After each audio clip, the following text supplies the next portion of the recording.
Hola, sean bienvenidos a Mau House. Aunque este año no he podido dedicar mucho tiempo a hacer videos, sigo teniendo un checklist larguísimo de ideas para el futuro contenido de este canal. Las ideas se acumulan más rápido de lo que puedo dedicar a hacer videos. Por eso, antes de continuar hacia otra dirección, sentía que me quedaba algo pendiente. Sin lugar a dudas, mi video de la trilogía Kerberos es por lejos el más popular de este canal. Siento que ya hablé bastante de esta saga y que no me queda mucho más por agregar. Pero a pesar de eso queda un cabo suelto. Ya en mi video de Kerberos hablé de Jin-Ro, la Brigada del Lobo, la película más popular de la saga y una obra maestra del cine de animación japonesa.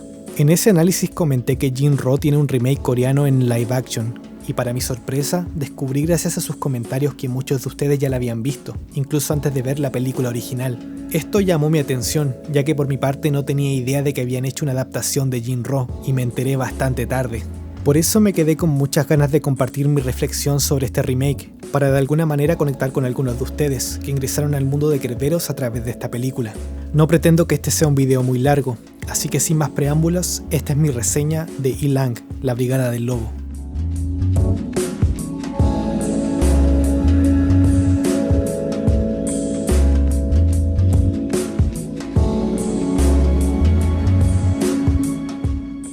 Kerberos como saga me parece un fenómeno muy curioso, porque en esencia la idea y expectativas que tenemos de estas películas cambia completamente una vez que ya las hemos visto.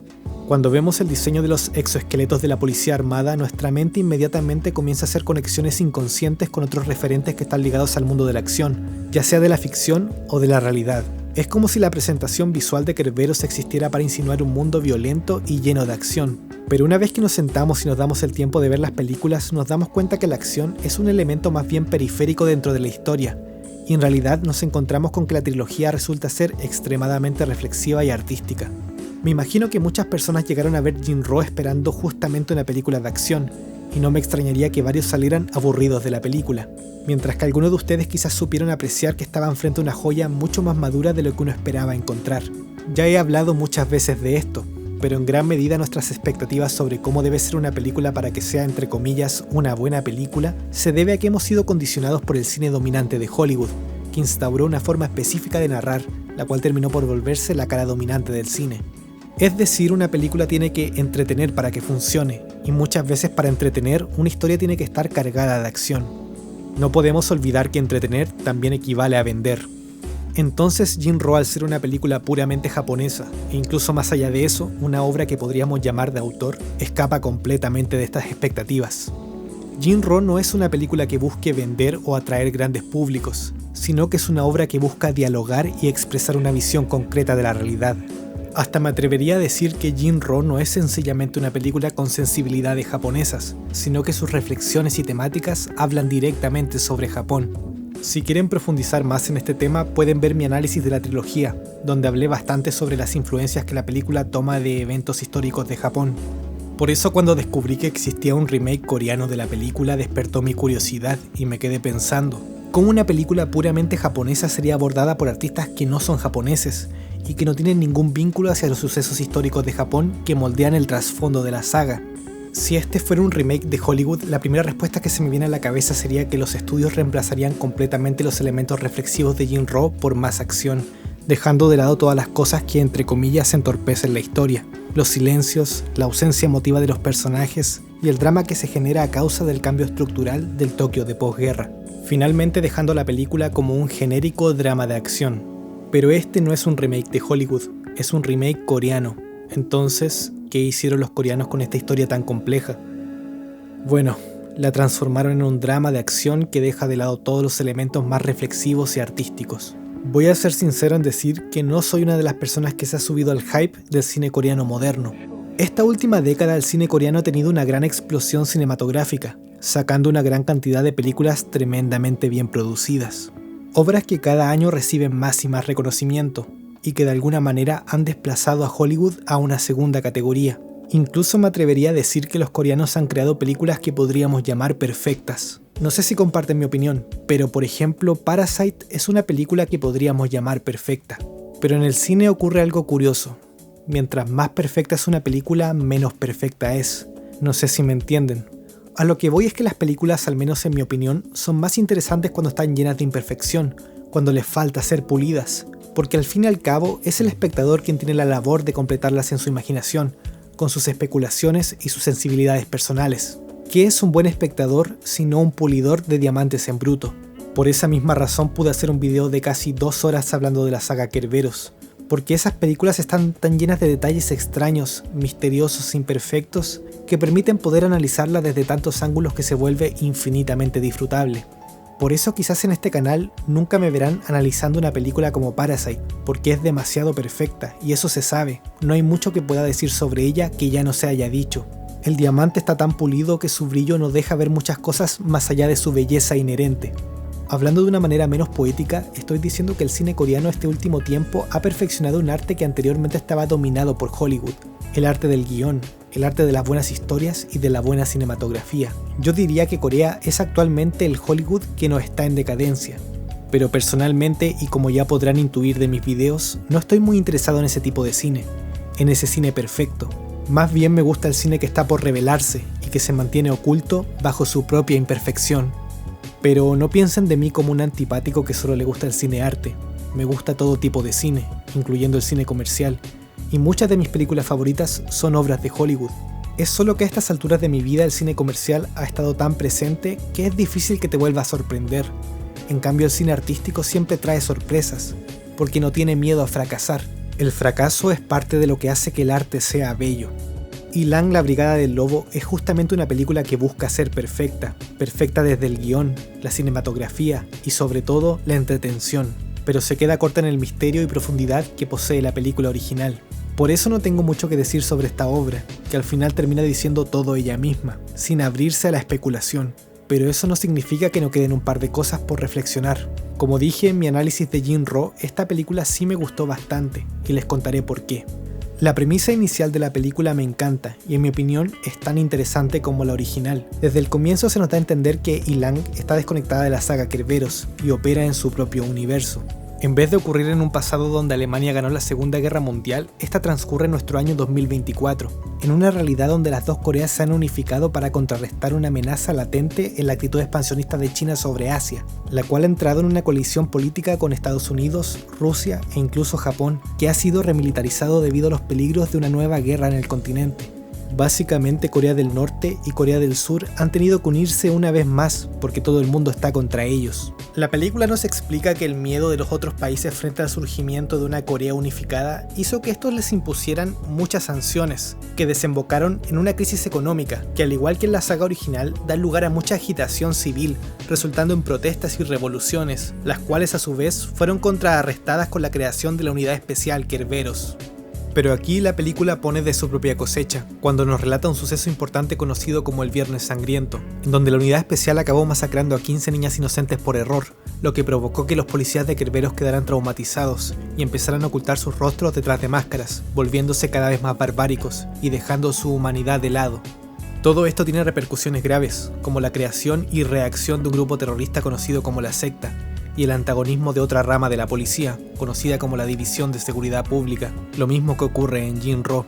Esta readaptación inicial del trasfondo histórico de Kerberos me parece muy interesante. Las tensiones políticas entre China y el resto del mundo es algo que refleja nuestra realidad contemporánea, y además la unificación de ambas Coreas es la explicación perfecta para justificar la creación de un escuadrón policial altamente militarizado, como si Kerberos fuera el heredero de la cultura militar de ambas Coreas. También me parece genial que le dieran una razón a la creación de las máscaras, ya que justifica su diseño a través de un punto clave de la trama, que no solo funciona como contexto, sino que también ayuda a caracterizar el estado anímico del escuadrón. Hasta ahora todo me parece perfecto, pero a medida que avanza la película nos damos cuenta que todos estos elementos están ahí solamente para lubricar la historia. Son piezas que ayudan al guión, y por lo tanto al final nos damos cuenta que nunca importaron tanto en primer lugar. Para poner en perspectiva, el contexto histórico presentado en Jin-Ro no es un simple adorno, tampoco es un simple elemento de la trama, sino que son piezas narrativas que nos hacen reflexionar sobre nuestra propia realidad y nuestra historia pasada y porvenir. En cambio, en Ilang son solo justificaciones para hacer encajar a Kerberos en este universo. Es una propuesta interesante pero que nunca se eleva más allá de eso. De aquí la película sigue los mismos pasos que la original. Vemos el choque entre policías y manifestantes que se eleva a niveles violentos cuando se involucra a la secta. y luego Kerberos interviene emboscando a los terroristas en el alcantarillado. Si hay algo que me gustaría destacar de la película es el diseño de Kerberos. En la trilogía original, la mayor cantidad de escenas donde aparecen los trajes se lleva a cabo en Jinro, donde obviamente solo aparecen animados, mientras que en el resto de la trilogía, por temas claramente de presupuesto y de intereses creativos, nunca vemos en acción a Kerberos por mucho tiempo. En cambio en Ilang se cumple ese deseo de ver los trajes en su máximo esplendor, y me alegra mucho que el diseño no haya sido modificado de manera tan notoria, y la película lo entrega con una cinematografía impecable.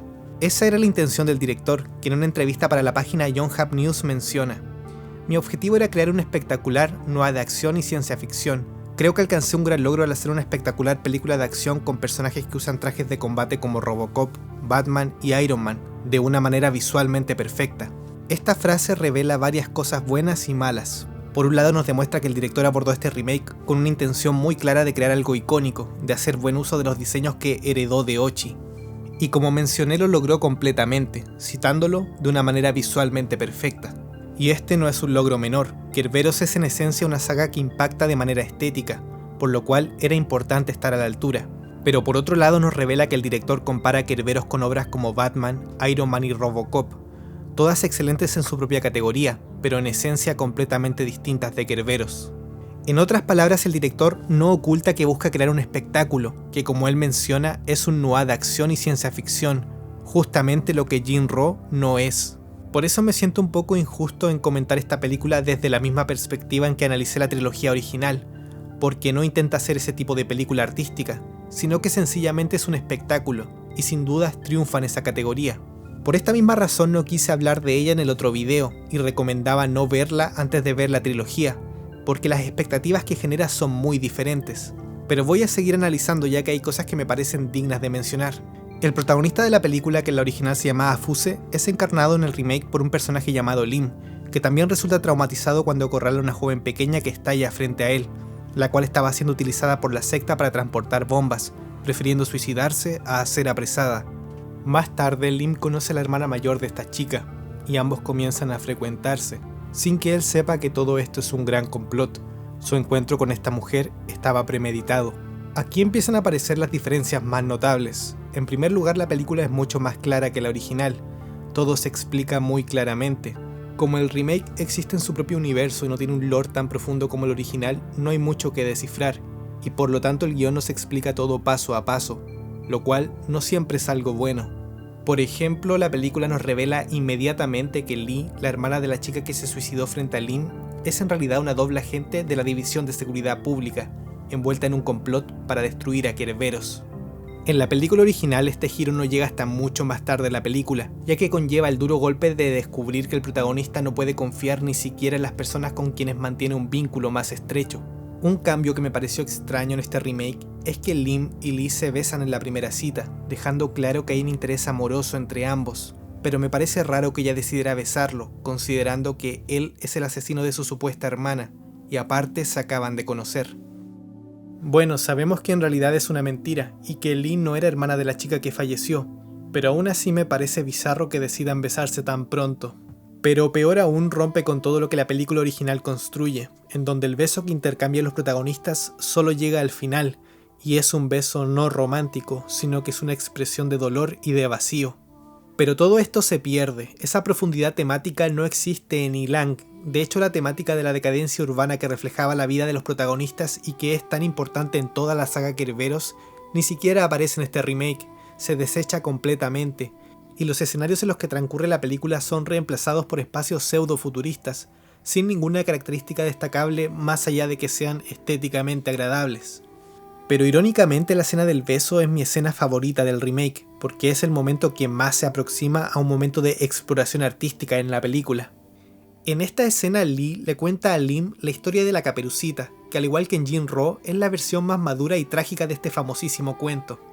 El relato es acompañado por una serie de ilustraciones realmente hermosas y sabiamente se utiliza el soundtrack de la película original, en este caso la canción Grace Omega, compuesta por Hajime Mizoguchi e interpretada por Gabriela Robin, también conocida como Yoko Kanno, que como muchos sabrán es la compositora de la obra maestra que es el soundtrack de Cowboy Bebop. Este tema musical es de cierta forma el tema principal de Jinro, y creo que fue bien utilizado en esta película. Cuando suena es como que por un momento sientes que estás viendo algo realmente especial. La secuencia del cuento de la Caperucita es, en mi opinión, el mejor momento de la película, justamente porque se toma sus libertades creativas y se aleja completamente de Jin-Roh, pero a la vez lo evoca sentimentalmente a través de la temática y de la música. De aquí en adelante la película se vuelve un thriller conspirativo, donde la relación entre Lim y Lee sigue cobrando fuerza. Su romance transcurre a la par de la maraña de manipulaciones entre Kerberos y la División de Seguridad Pública. Kerberos descubre que en realidad la secta hace tiempo que dejó de operar por voluntad propia y ha estado siendo manipulada secretamente por la División de Seguridad Pública, utilizando convenientemente sus actividades terroristas para poner en aprietos a Kerberos. Esto es un aspecto de la trama que está solamente insinuado en Jin-Roh y que esta película aprovecha directamente. La secta y sus integrantes cobran mayor importancia en este remake y me parece interesante porque en Jin-Roh la secta juega un rol mucho menor, ya que toda su historia se explica en el manga y ya en esta película está en sus últimos momentos. Básicamente la secta se deshace al comienzo de la historia. En cambio en Ilang, al no existir este pedazo de lore, tienen que justificar mejor la incorporación de este grupo en la historia y por lo tanto cobra más relevancia. De hecho, toda la conspiración política es mucho más protagónica en el remake y todo se nos explica con bastante claridad, ya que el director opta por hacer que sepamos todo lo que está ocurriendo, mientras que los protagonistas no tienen idea. Esto es algo que difiere mucho de Jin-Roh, que es más críptico y que requiere verse muchas veces para entender qué está ocurriendo. De hecho, Jin-Roh es una película muy inteligente porque logra ocultar mucha información al espectador, manteniéndonos siempre en la duda, mientras que los personajes saben más cosas de lo que aparentan. Aparte de ser todo más obvio y menos misterioso, otro cambio importante que hace el remake es que los personajes protagónicos son mucho más carismáticos. Si vieron mi análisis de Jin-Roh sabrán que me detuve a hablar bastante sobre la manera en que los animadores le dieron vida a los personajes, haciéndolos inexpresivos y poco emotivos. Por supuesto que esto no era un error, sino una decisión creativa, ya que los personajes carecen de identidad individual y arrastran una soledad muy dolorosa. Por lo tanto no logran expresar bien sus emociones. En cambio en Ilang, las emociones están a flor de piel, los personajes son mucho más humanos. Claramente esto tiene mucho que ver con que ellos esta vez están siendo interpretados por personas reales, que aportan mucha calidez a los personajes que encarnan. Creo que sería todo un reto intentar conseguir una performance que se asemeje más a la fuente original, y a mi parecer el ejemplo más cercano sería la manera en que actúan los actores de las películas de Yorgos Lanthimos, en películas como por ejemplo La Langosta, donde la emotividad es reprimida por los elementos de la trama. Pero por supuesto, Ilang no pretende crear un mundo así, sino que hace completamente lo opuesto de Jin-Roh. Acá los protagonistas son una luz cálida y emotiva dentro de un mundo violento. En cambio, en Jin-Roh, los protagonistas no logran escapar del mundo que los consume. Esto se ve reflejado en algunos cambios de la trama. El más importante en mi opinión es que Lee, a pesar de estar mintiendo sobre tener una hermana, en realidad sí tiene un hermano menor, al cual protege y en el fondo es la razón por la que acata con las órdenes de la División de Seguridad Pública. Esto humaniza infinitamente más al personaje que en la película original, donde la relación entre Fusée y Kei está motivada por un deseo de escapar de la soledad. En cambio acá Lee tiene un motivo menos egoísta y nihilista, la salvación de su hermano menor. Aparte de esto, algunas escenas nos dejan ver que Lee se preocupa sinceramente por Lim, dándonos a entender que su romance no es tan deshonesto ni trágico. El resto de la película transcurre relativamente similar a la original. Los puntos claves de la historia se mantienen. Kerberos descubre el complot de seguridad pública, quienes utilizan a Lee, una ex miembro de la secta, para que enamore a Lim, un miembro de Kerberos, envolviendo a la unidad especial en un escándalo mediático. Pero Kerberos advierte a Lim, quien decide ir directo a la trampa, pero en vez de caer en ella, escapa con Lee. Lim lleva a Lee a los alcantarillados donde se reúne con el resto de los miembros de Kerberos, revelando que en realidad era ella la que estaba cayendo en una trampa, ya que Lim es fiel a la unidad especial, y es parte de la Brigada del Lobo, una subfacción dentro de Kerberos que es completamente leal. Son lobos en piel de humanos, como menciona Yang, el instructor de la brigada. Pero aquí es donde la película se va hacia otra dirección completamente diferente, y es la parte que me parece interesante. En Jin-Roh, cuando descubrimos que Fusée es un lobo con disfraz de humano, nos lo creemos completamente, porque el conflicto se hace presente a través de toda la película, con escenas oníricas y detalles sutiles.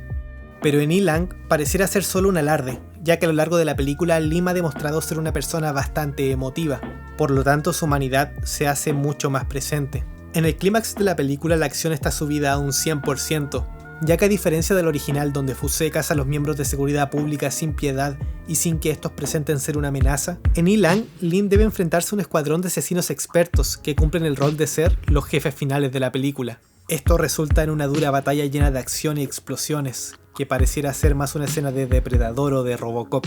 Acá se pierde completamente la idea de que Lim es una máquina de matar fría e imparable, ya que resulta constantemente herido y por lo tanto humanizado. Me parece graciosísimo que lo que estoy viendo sea justamente lo que la gente esperaba ver en Jin-Ro, una película llena de acción, con un romance apasionado de por medio, y con explosiones y disparos por todas partes. Debo admitir que una parte de mí queda satisfecha después de haber visto esta secuencia, ya que en el fondo yo también me incluyo entre las personas que les hubiera gustado ver a Kerberos en un contexto más de acción. Lamentablemente al exagerar tanto el final se pierde mucho a nivel temático, pero creo que en el fondo es un plus para quienes ya vieron la trilogía original y quedaron con ganas de un poquito más de Kerberos en acción. Después de que Lim acaba con los miembros de seguridad pública, la unidad especial se lleva a Lee para ejecutarla, por los mismos motivos que ocurren en Jin-Ro. Ella es una carga innecesaria para la unidad, pero aquí pasan muchas cosas. Primero que nada, Lim demuestra ser un personaje completamente distinto a Fuse, ya que recuerda todos los momentos lindos que pasó con Lee en una escena que nuevamente es elevada por la música de la película original, esta vez compuesta por Kenji Kawai. Toda esta secuencia nos revela que Lim es más humano que lobo, no pertenece del todo a la manada, y se justifica el hecho de que no sea una máquina fría de matar. Aún hay calidez en su corazón, hay esperanza. En vez de acatar con las órdenes de eliminar a Lee, Lim argumenta frente a Yang que ella no merece ese destino, porque nunca fue su opción volverse una terrorista en primer lugar. Aquí aparece un cuestionamiento idílico que está ausente en Jin-Ro, que es una película más bien pesimista. Pero Yang no le hace caso y ordena a Lim acabar con la vida de la chica que ama. Entonces él toma el arma, y en un momento desgarrador, mientras ella recita el cuento de la Caperucita Roja, él llora y... Yang, al no tener confirmación de la muerte de la chica, regresa a ver qué ocurrió con Lim y por qué desobedeció sus órdenes. Ahí se encuentran cara a cara y estalla otra escena de acción donde ambos se agarran a balazos en una épica escena de combate 1 versus 1, que acaba con golpes y cosas que estallan. En un giro de los acontecimientos, Lim cuestiona los actos de Kerberos, criticando cómo acabaron con la vida de niños inocentes y desarmados.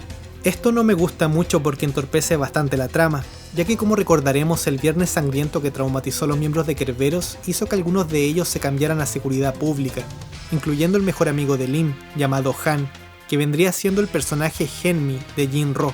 Han era el mayor conspirador y traidor de la película, es la persona que utilizó a Lee para manipular a su amigo y provocar la caída de Kerberos.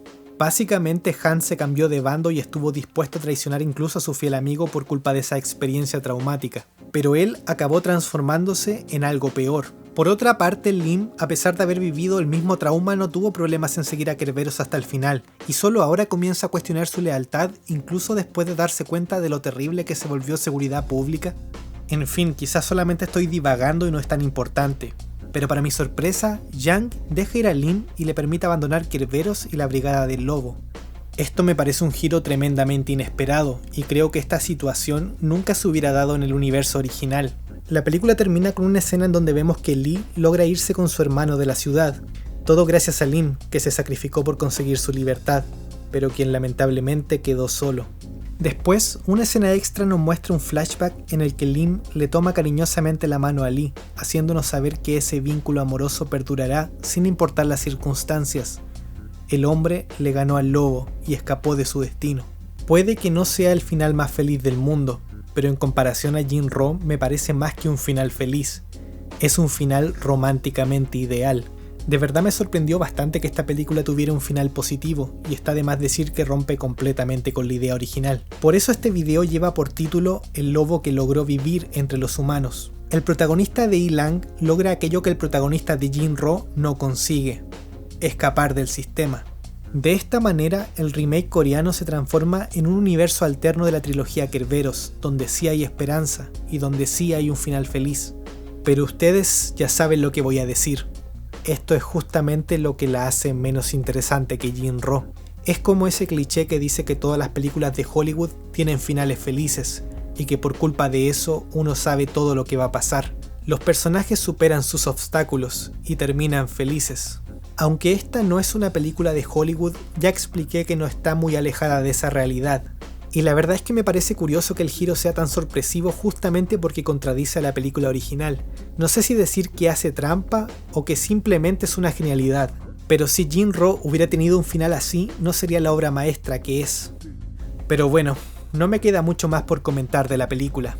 En resumen, Ilang es una película bastante disfrutable, y su enfoque menos artístico hace que sea mucho más entretenida y fácil de entender. Sus escenas de acción bordean en el fanservice para un fan de la saga Kerberos, pero más allá de eso no sé si tiene mucho que ofrecer. Sin dudas vale la pena verla para pasar el rato, y aunque recae en los mismos clichés que Hollywood lleva utilizando por décadas, sin dudas está mejor trabajada que las últimas películas de acción que nos ha entregado la industria hollywoodense. A todo esto, según la publicación de Yonhap News, la respuesta de la crítica fue bastante dura, ya que criticaron bastante, y cito, la trama débil de la película. Cuando pienso en Jin-Roh, lo último que se me viene a la mente es una trama débil. Por lo tanto, me imagino que los cambios que se hicieron en el remake y que juegan en contra de su historia se hacen aparentes no solo para quienes vieron la película original, sino que también para un espectador casual. El director respondió con el siguiente comentario: creo que hubo cierta discrepancia entre lo que el público esperaba de la película, porque empieza con una gran historia y se desvanece en un romance. Pero creo que no fue una mala elección considerando que la película trata en última instancia de un individuo que debe dejar un gran sistema que lo ha oprimido durante mucho tiempo para encontrar su verdadero yo. El melodrama fue una especie de medio para llegar allí, pero inesperadamente parece haber atraído demasiada atención. Para mí esa frase del director lo dice todo. Su versión de la historia de Jin-Roh es justamente la versión inversa del mensaje principal. Mientras que Jin-Roh es una historia donde los personajes no pueden escapar de un sistema opresor que no les permite formar una identidad propia, Ilang es una historia donde los personajes huyen del sistema y logran formar su propia identidad. Todo gracias al amor de los protagonistas, que finalmente resultó ser sincero y que se eleva por sobre los engaños. Es un mundo idílico, y me gusta pensar que ese es el mundo con el que soñaron Kei y Fusé, al menos unos segundos antes de que el destino los alcanzara. Para cerrar este video quisiera decir que me siento extraño reseñando una película de forma tan directa. Normalmente me gusta hablar de los elementos más escondidos y misteriosos en las películas, y no busco dar mi opinión directamente sobre si una película me gusta o no, sino que intento reflexionar y entregar mi opinión sobre aquello que la película provocó en mí. Pero las películas más comerciales como esta no permiten profundizar tanto. Así que para finalizar solo quiero decir que la vida está llena de matices y momentos. No todos los días es la ocasión para ver películas que te dejan hablando por 2 horas. Hay días en que está de lujo relajarse un rato y disfrutar de los disparos, las explosiones y las emociones del romance. Y sobre todo ver esos increíbles diseños de Kerberos cobrar vida y darnos un momento único que posiblemente no vuelva a repetirse nunca más. Ya que pongo en duda que volvamos a ver otra película de esta saga. Les recuerdo que si quieren apoyar este canal pueden hacerlo a través de las siguientes plataformas. La verdad es que es muy difícil de monetizar los videos en este canal. En primer lugar porque los temas que me gusta abordar son muy específicos y muy desconocidos, lo que los hace muy difícil de promover. Y en segundo lugar, cuando hago los videos me gusta mantener las escenas originales, por eso siempre preferiré ser leal a la película antes de monetizar. Por eso su aporte es tan valioso para este canal, porque alivia bastante todo este esfuerzo que vengo haciendo. Si has sido una de las personas que ha aportado a este canal, te lo agradezco de corazón, y de verdad espero que sigas disfrutando el contenido de este canal. Gracias a todos por acompañarme en este viaje a través de la saga Kerberos, espero que les haya gustado, y cada vez que veo comentarios de personas que se repiten, los siento como amigos, y estos videos me trajeron muchos amigos nuevos, estoy muy feliz por eso. Espero que nos volvamos a encontrar en otro viaje maravilloso. Gracias por visitar Mau House.